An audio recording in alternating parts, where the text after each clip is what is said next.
Hello everyone, good morning. My name is Jyoti Singh. आज हम class 10th में मैथमेटिक्स में चैप्टर 15 प्रोबेबिलिटी का क्विक रिवीजन करने वाले हैं। तो लेट्स स्टार्ट। हमारा टॉपिक है आज का प्रोबेबिलिटी।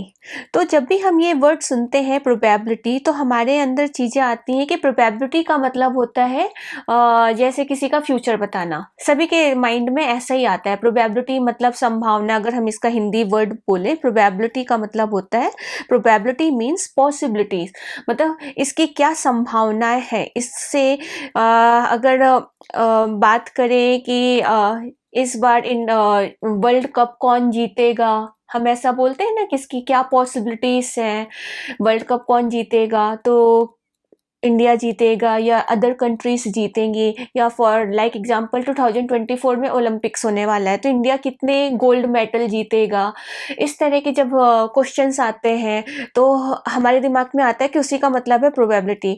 तो हाँ, हम कह सकते हैं कि उसका मतलब है प्रोबेबिलिटी, बट हमें किसी का फ्यूचर नहीं बताना है कि कौन जीतेगा कौन नहीं। हमें प्रोबेबिलिटी में हमारे पास डेटा गिवन रहेंगे कि आपके पास इतने स्टूडेंट्स के मार्क्स हैं, ठीक है, 100 मार्क्स का पेपर हुआ था या कुछ भी, तो कितने बच्चे पास होंगे, कितने बच्चे फेल होंगे, ऐसे कुछ डेटास आपके पास गिवन रहेगा। उसके accordingly you have to find the probability. Okay, तो हमें इस चैप्टर में किसी का फ्यूचर नहीं बताना है। पहले तो आप ये समझ लें, आपको प्रोबेबिलिटी में आपके पास पर्टिकुलर डेटास गिवन रहेंगे। फॉर एग्जांपल कॉइन टॉस करके दिया हुआ है, या समथिंग डाइस का, या कार्ड का, या किसी के एज का। हमें इस तरह के क्वेश्चंस की प्रोबेबिलिटीज निकालनी होंगी। तो आइए अभी हम इसको समझते हैं। Probability means possibility. प्रोबेबिलिटी का मतलब होता है संभावना कि इसकी क्या पॉसिबिलिटीज है। It is a branch of mathematics that deals with the occurrence of a random event. The value is expressed from 0 to 1। और जो ये इसकी प्रोबेबिलिटी होती है किसी भी चीज की, अगर हम प्रोबेबिलिटी निकालते हैं तो उसकी जो वैल्यू होती है वो 0 से लेकर के 1 तक ही होती है, ठीक है। And probability has been introduce in maths to predict how likely events are to happen, और किस तरह से ये होंगे, ठीक है। तो आपको सबसे पहले ये समझना है कि अगर आपने किसी भी चीज़ की प्रोबेबिलिटी निकाली है तो वो 0 से लेकर 1 के बीच में ही आएगी। अब आपको ये समझना है, भाई 0 से लेकर 1 ही क्यों, 2, 3, 4 क्यों नहीं। तो फॉर एग्जाम्पल आपने अभी मैथ्स का पेपर दिया, कोई भी सेमेस्टर, ठीक है। तो कितने मार्क्स का पेपर होता है? 100 मार्क्स का होता है, ठीक है। तो आपको जो मार्क्स मिलेंगे वो 0 to 100 के बीच में ही मिलेंगे ना। या तो आपको 0 मिल सकता है या तो आपको 100 मिल सकता है। अब 100 से ऊपर तो जाएगा नहीं। अगर आपको 0 मिला तो वो क्या हो गया, 0 हो गई। आपको पॉसिबिलिटीज क्या हो गई, 0, 0/100। अगर आप परसेंटेज निकालते हैं तो क्या करते हैं, जितने भी आपके टोटल मार्क्स है डिनोमिनेटर में रखते हैं, और जितने भी आपको मार्क्स मिले वो न्यूमरेटर में, एंड मल्टीप्लाई विथ 100। परसेंटेज निकालने के लिए आप 100 से मल्टीप्लाई करते हैं, यही करते हैं ना। तो आपका यहाँ पे, अगर आपको सपोज, मैं नहीं चाहती कि किसी बच्चे का 0 मार्क्स आए, बट यहाँ पे एज अ एग्जाम्पल लिया है कि अगर किसी बच्चे को 0 मिल गए तो 0 हो गया। अगर किसी को आउट ऑफ मिल गए, 100 मिल गए, तो 100/100 क्या हो गया, 1 हो गया। तो इसलिए जो प्रोबेबिलिटी होती है वो 0 से लेकर के 1 के बीच में ही बिलोंग करती है। आप 100% से ऊपर तो नहीं ला सकते, इसलिए जो प्रोबेबिलिटी है ये 0 से लेकर 1 तक रहते हैं। अब सपोज किसी का 50 है तो 50/100 दैट मीन्स 1/2, जो कि 0 और 1 के बीच में है। किसी का 80 है तो 80/100, तो जो भी आएगा आपका 0 से लेकर 1 के बीच में आएगा। तो प्रोबेबिलिटी जो है, अगर आपने कभी भी प्रोबेबिलिटी निकाली है किसी भी वैल्यू की, तो आप देख लें क्या वो 0 से लेकर 1 के बीच में है। अगर आपका सपोज 2, 3 ऐसा कुछ आ रहा है तो आपने गलत किया है, ठीक है। तो आप एक बार इस तरीके से भी चेक कर सकते हैं। अब आगे आते हैं टाइप्स ऑफ प्रोबेबिलिटी। अब हमारी जो कितने टाइप्स की प्रोबेबिलिटी होती है, there are 3 major types of probabilities. कौन कौन सी? Theoretical, experimental and axiomatic. तो हमें सिर्फ क्या पढ़ना है, थियोरेटिकल एंड एक्सपेरिमेंटल प्रोबेबिलिटी पढ़ना है। 9th में आपने एक्सपेरिमेंटल प्रोबेबिलिटी पढ़ा है एक्सपेरिमेंट बेस्ड के ऊपर, ठीक है। तो हमें सिर्फ ये 2 टाइप्स की प्रोबेबिलिटी पढ़नी है, कौन कौन सी, थियोरेटिकल और एक्सपेरिमेंटल। जो एक्सियोमेटिक प्रोबेबिलिटी है ये अभी नहीं पढ़ना है। तो चलिए अब आते हैं थ्योरेटिकल प्रोबेबिलिटी। अब थ्योरेटिकल प्रोबेबिलिटी क्या होती है, it is based on the possible chances of something to happen. The theoretical probability is mainly based on reasoning behind probability. अब बच्चों को थोड़ा बहुत कंफ्यूजन हो जाता है थ्योरेटिकल और एक्सपेरिमेंटल में। तो थ्योरेटिकल का मतलब होता है, सपोज मैंने एक कॉइन को टॉस किया तो आइदर आपका हेड आएगा या तो टेल आएगा, इसके अलावा और तो कोई चांसेस तो बन ही नहीं रहे हैं ना। तो इसके पीछे रीजनिंग क्या है, या तो हेड है या तो टेल है। अगर मैं बोलूं कि नंबर 6 आने के चांसेस क्या है, तो भाई जब उसमें 6 नंबर है ही नहीं तो कहाँ से आएगा। तो आपकी थ्योरी क्या कहती है कि उसमें रीजनिंग क्या कहता है, उसमें तो 2 ही चीज है, या तो हेड होगा या तो टेल होगा, ठीक है। इसके बेस में अगर आप कुछ फाइंड आउट करते हैं तो वो कहलाता है theoretical. For example, if a coin is tossed, the theoretical probability of getting a head will be 1/2। अब इसमें 2 ही आउटकम्स हैं ना, टोटल आउटकम्स क्या है, हेड होगा या तो टेल होगा। तो टोटल आउटकम्स को हम नीचे रखते हैं डिनोमिनेटर में। अब आपको हेड लाना है तो हेड तो ऑब्वियसली एक है ना, तो 1/2, या तो टेल भी आने के चांसेस क्या है, 1/2। तो दोनों के 50-50% चांसेस है। अगर आपको P ऑफ E, इसका मतलब है प्रोबेबिलिटी ऑफ इवेंट, ई का मतलब इवेंट, ठीक है। तो number of outcomes favourable to E, मतलब आपको जिसके बारे में कहा जा रहा है कि हेड लाना है या टेल लाना है, उसके आउटकम्स आप कहाँ रखोगे, ऊपर रखोगे। And total number of outcomes आप कहाँ पे रखोगे, डिनोमिनेटर में रखोगे, ठीक है। तो ये थ्योरेटिकल है। अभी आप और आगे पढ़ोगे ना तो आपको पूरी अच्छी तरीके से क्लियर हो जाएगा कि थ्योरेटिकल और एक्सपेरिमेंटल में क्या डिफरेंस है। अगर हम एक्सपेरिमेंटल प्रोबेबिलिटी की बात करें तो it is based on the basis of the observation of an experiment. The experimental probability can be calculated based on the number of possible outcomes by the total number of trials. For example, अगर आपने किसी coin को toss किया है 10 times, अभी देखो मैं फिर से एग्जांपल ले रही हूँ कॉइन का ही, इससे पहले कॉइन थ्योरेटिकल में भी था, अब इधर पे कॉइन का एग्जांपल हम एक्सपेरिमेंटल में ले रहे हैं। अगर आपने एक कॉइन को सिर्फ एक बार टॉस किया तो उसकी क्या पॉसिबिलिटी है हेड और टेल आने की, तो वो कहलाता है थ्योरेटिकल। अगर आप उसी कॉइन को 10 बार या उससे कई बार, मतलब कितनी 1 से ज़्यादा, अगर आप उसको क्या कर रहे हो, टॉस कर रहे हो और उसके डेटा कहीं ना कहीं पे लिख रहे हो, को नोट डाउन कर रहे हो कि उसमें से हेड कितनी बार आया, टेल कितनी बार आया, उससे रिलेटेड क्वेश्चंस पूछे जाते हैं, तो वो कहलाता है एक्सपेरिमेंटल। तो यहाँ पे क्या एग्जांपल है, if a coin is tossed 10 times and head is recorded 6 time, जिसमें से 6 बार क्या आया, हेड आया। और तो देन द एक्सपेरिमेंटल प्रोबेबिलिटी अगर 6 टाइम्स, यहाँ पे तो ये कितना हो जाएगा, 6 टाइम्स अगर क्या आ रहा है, आपका हेड आ रहा है, तो 6/10। तो इसको अगर हम और सिंप्लीफाई करेंगे तो 2 की टेबल में 3, तो 3/5 आपका क्या आ रहा है, हेड आ रहा है। तो रेस्ट ऑफ देम क्या आ रहा है आपका, 6 टाइम्स आपका क्या आया, हेड आया। तो उसमें से 4 टाइम्स मे बी टेल आ सकता है, या तो वो सिक्का खड़ा रह सकता है, हमें नहीं पता। हमने जब भी डेटा यहाँ पे 10 टाइम्स जब हमने उसको टॉस किया तो हमने नोट किया कि उसमें 6 बार हेड आया था। तो 6 मतलब प्रोबेबिलिटी ऑफ हेड कितनी हो गई, 6/10 हो गई। अब नेक्स्ट क्वेश्चन, अब इसमें कभी कभी ये भी पूछा जाता है कि what are equally likely events.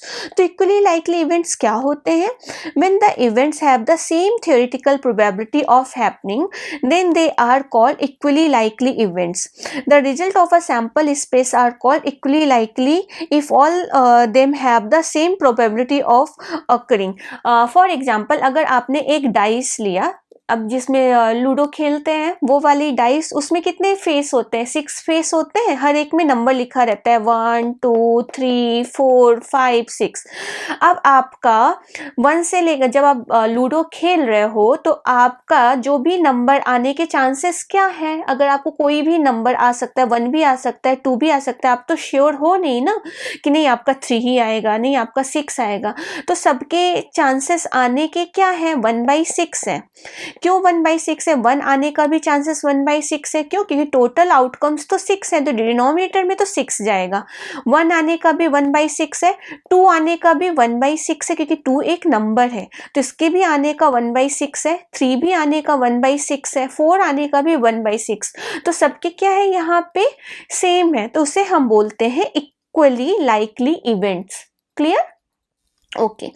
अब देखो, जो प्रोबेबिलिटी टर्म्स एंड डेफिनेशन, आपकी बुक में कुछ ऐसे टर्म एंड यूज हैं जिनको आपको मीनिंग पता होना चाहिए। पहला है आपका सैंपल स्पेस। अब सैंपल स्पेस क्या होता है, उसकी डेफिनेशन देखिए तो the set of all the possible outcomes to occur in any trial. For example, अगर मैंने किसी कॉइन को टॉस किया, एक बार टॉस किया है, ठीक है, ध्यान रखें, तो मतलब उसके टोटल आउटकम्स क्या हो सकते हैं? या तो वो हेड हो सकते हैं, तो टेल हो सकते हैं, तो आपको टोटल आउटकम्स बताने हैं। ठीक है, तो जो हम यहाँ पे लिखेंगे वो सैंपल स्पेस होता है, और सैंपल स्पेस को हम इंडिकेट करते हैं एस से। अगर क्वाइन की जगह हमने ले लिया डाइस ले लिया, तो कितना लिखना पड़ेगा? 1 2 3 4 5 6, इसमें 6 फेस होते हैं ना, तो 6 नंबर्स होते हैं, तो उसके टोटल सैंपल स्पेस कितने होंगे? 6 होंगे। अब सैंपल पॉइंट क्या होता है? It is a one of the possible result. For example, rolling a die, sample space क्या है? 1 से लेके 6 है। तो अगर मैं बोलूं कि 4, नंबर 4, जो नंबर 4 आने की प्रोबेबिलिटी क्या है, तो जो 4 है, सिर्फ 4 नंबर, वो क्या कहलाता है? वो कहलाएगा सैंपल पॉइंट। ठीक है, वो उसमें है, मतलब इस ग्रुप में वो नंबर होना चाहिए। अगर हम 1 से लेके 6 तक वो होना चाहिए। अगर मैं बोलूँ कि 7 आने की पॉसिबिलिटी क्या है, तो 7 तो इसमें है ही नहीं, तो 7 is not a sample point. ठीक है, तो सैंपल पॉइंट इन्हीं से ही कोई ना कोई एक होगा। क्लियर है? जैसे इन अ डेक ऑफ कार्ड्स, जो कार्ड्स की हम बात करें तो देयर आर 52 कार्ड्स, 52 ताश के पत्ते होते हैं। तो the queen of club is a sample point. अब क्लब, क्लब मतलब क्या हो गया? ब्लैक, तो 26 आपके रेड कार्ड होते हैं, 26 ब्लैक होते हैं, उसमें से एक आपका क्लब होता है। तो क्लब 13 ग्रुप में, 13 ग्रुप में बंटते हैं, तो हर एक ग्रुप में एक क्वीन और एक किंग होता है। अभी हम कार्ड्स के बारे में पढ़ेंगे। तो the queen of a club is a sample point, तो भाई क्लब में क्वीन तो होता ही है, तो ये हमारा सैंपल पॉइंट हो गया। ठीक है, नाउ अब कुछ और टर्म्स का यूज होता है, जैसे एक्सपेरिमेंट और ट्रायल। तो एक्सपेरिमेंट का मतलब क्या होता है? A series of action where the outcomes are always uncertain. अब जहाँ पे चीजें अनसर्टेन है, अगर आपने किसी कॉइन को टॉस किया, अब आपका हेड भी आ सकता है, टेल भी आ सकता है, तो ये क्या है? अनसर्टेन है ना, तो आप वहाँ पे एक्सपेरिमेंट कर रहे हैं। ठीक है, the tossing of a coin, selecting and card from a deck of cards, throw a dice, these are the example of experiment और ट्रायल। इवेंट क्या होता है? It is a sample, it is a single outcome of an experiment. अब जैसे हमें probability of event, हमें head आने की प्रोबेबिलिटी क्या है, टेल आने की प्रोबेबिलिटी क्या है, तो हम उस इवेंट को देखते हैं। It is a single outcome of an experiment. Getting a head while tossing a coin is an event.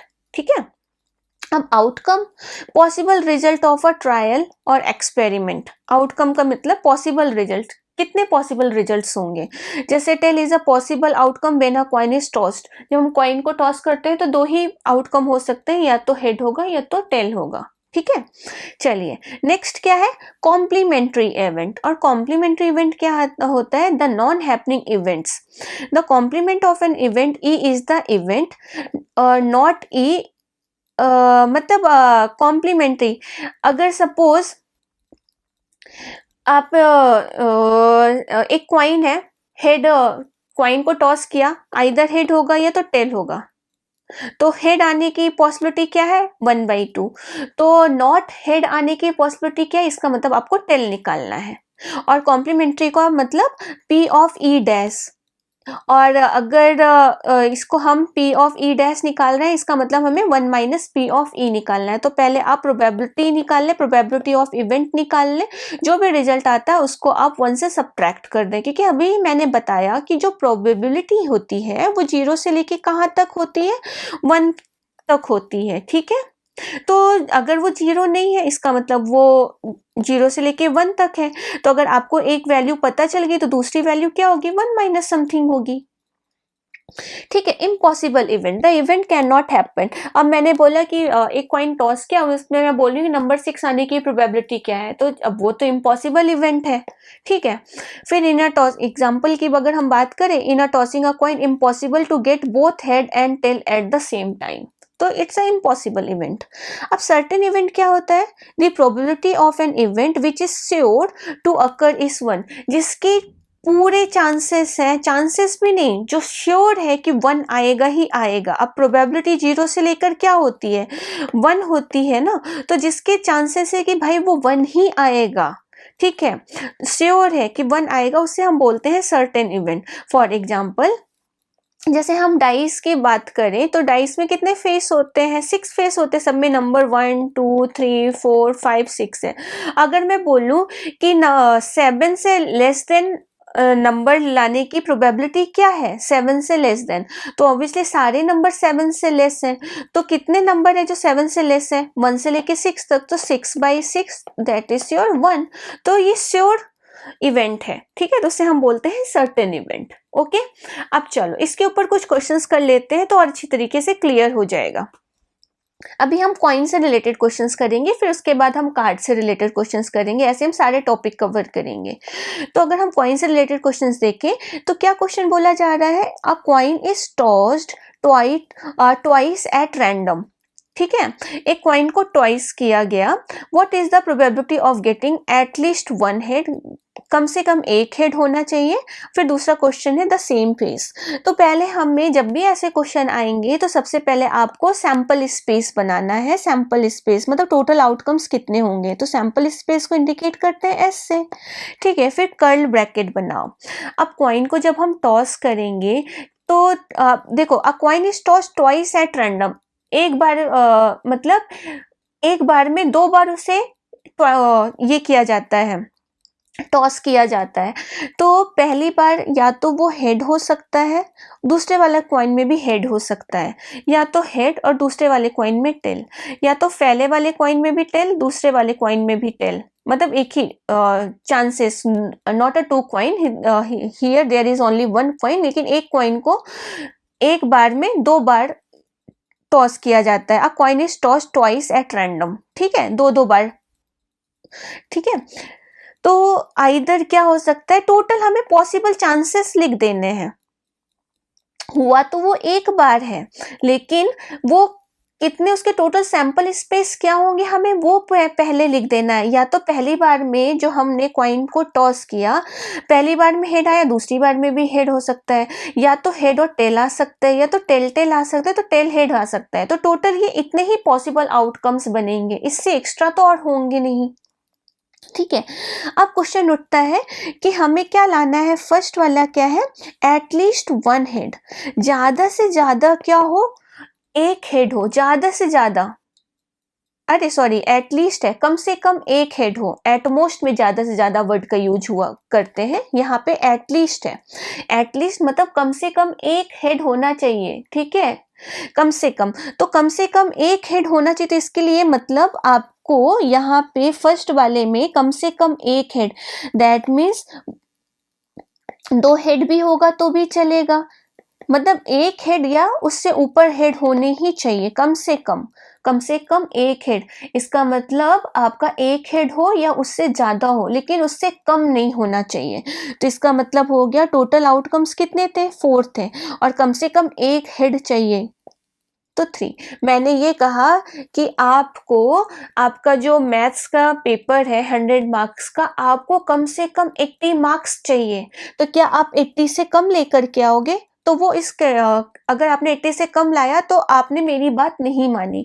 आपको 80 या तो 80 से ऊपर लाना है, या मैंने बोला आपको क्या कहते हैं, अपने मॉम से 100 रुपीज लेनी है, कम से कम 100 रुपीज लेनी है, फॉर एनी को कोई भी काम करने के लिए फॉर 100 रुपीज लेनी है। तो आप क्या 100 रुपीज से कम लोगे? मैंने बोला कम से कम, ये कंडीशन लगा दी, कम से कम 100 रुपए तो चाहिए। तो अगर मैंने बोला कम से कम 100 रुपए चाहिए, इसका मतलब आपको 100 आपका लास्ट है, 100 से आपको ऊपर ही चाहिए, 100 या तो 100 से ऊपर। ठीक है, तो वैसे ही same here at least one head, at least one head का मतलब एक हेड हो या तो उससे ज्यादा हो, लेकिन उससे कम नहीं होना चाहिए, तो 3/4। अब सेकेंड पॉइंट क्या है आपका,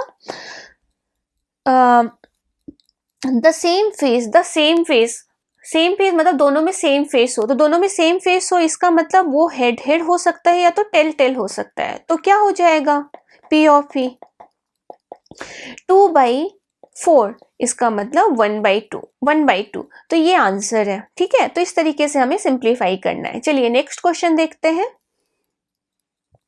अब यहाँ पे क्या है, 3 कॉइन्स आर टॉस्ड 1, 3 कॉइन को टॉस किया गया, find the probability of getting.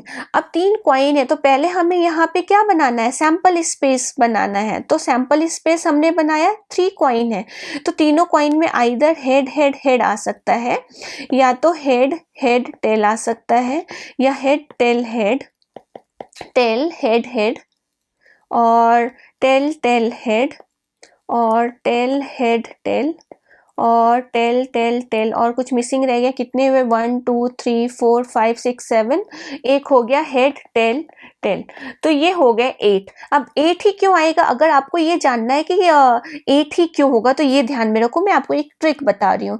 यहाँ पे एक कॉइन में टोटल फेस कितने होते हैं, 2 होते हैं ना, तो 2 लिखो। अब आप कितने कॉइन को टॉस कर रहे हो, 3 कॉइन को टॉस कर रहे हो ना, इसका मतलब पावर 3, तो 2 की पावर 3 कितना होता है, 8 होता है, तो टोटल सैंपल स्पेस कितने बनेंगे, 8 बनेंगे।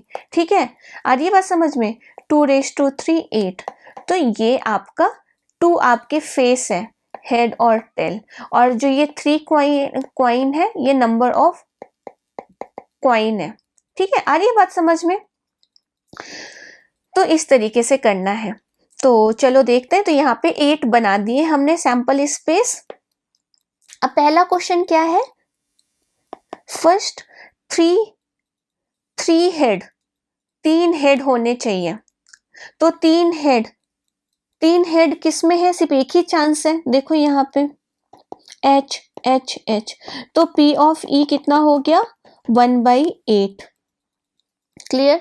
अब दूसरा एटलीस्ट 2 हेड, एटलीस्ट कम से कम 2 हेड होने चाहिए, तो कम से कम 2 हेड मतलब 2 हेड से ज्यादा भी चलेगा लेकिन उससे कम नहीं चलेगा, तो कम से कम 2 हेड, एक ये हो गया HTH हो गया, और THH हो गया, और या तो HHH, मतलब ये 2 से ज्यादा चलेगा लेकिन 2 से कम नहीं चलेगा, तो ये टोटल कितने हैं, 4 हैं, तो 4/8 टोटल आउटकम्स, तो यहाँ पे कितना हो गया, 1/2।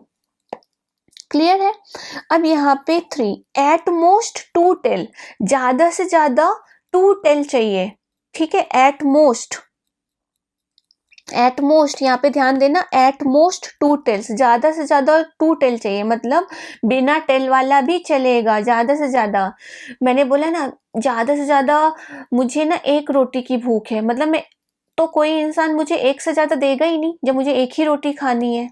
ठीक है, तो या तो मैं खाऊं ही ना, या तो मैं 1 रोटी खाऊं, या तो मैंने बोला ज्यादा से ज्यादा मैं 10 किलोमीटर और चल सकती हूँ, इसका मतलब मैं ना भी चलूं, या तो मैं 10 से ऊपर मैं जा ही नहीं सकती, मतलब मैंने वहां पे गिव अप कर दिया।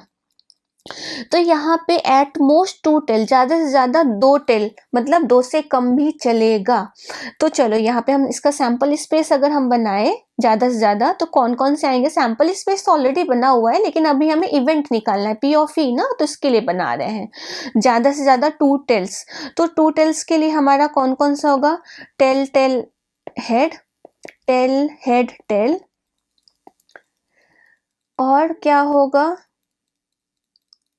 ज्यादा से ज्यादा 2 tails, tail tail head, tail head tail, और क्या हो गया हमारा, टेल हेड हेड हो गया, एक टेल वाला भी चलेगा, HTH भी हो गया,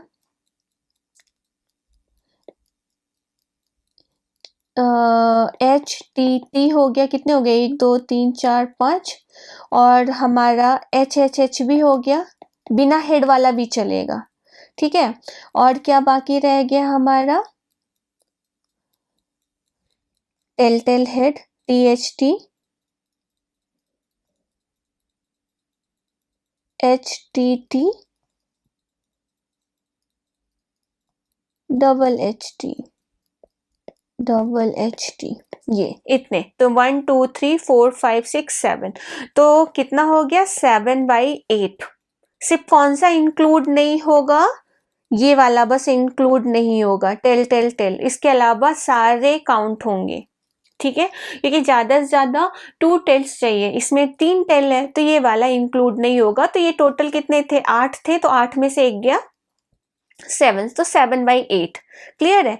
अब नेक्स्ट फोर्थ वाला नो टेल, जिसमें टेल है हो ही ना, तो फोर्थ वाला नो टेल, तो ऐसा कौन सा आउटकम्स है जिसमें एक भी टेल नहीं है, यही वाला है, और सब में तो कहीं ना कहीं एक टेल तो है ही, तो सिर्फ ये वाला।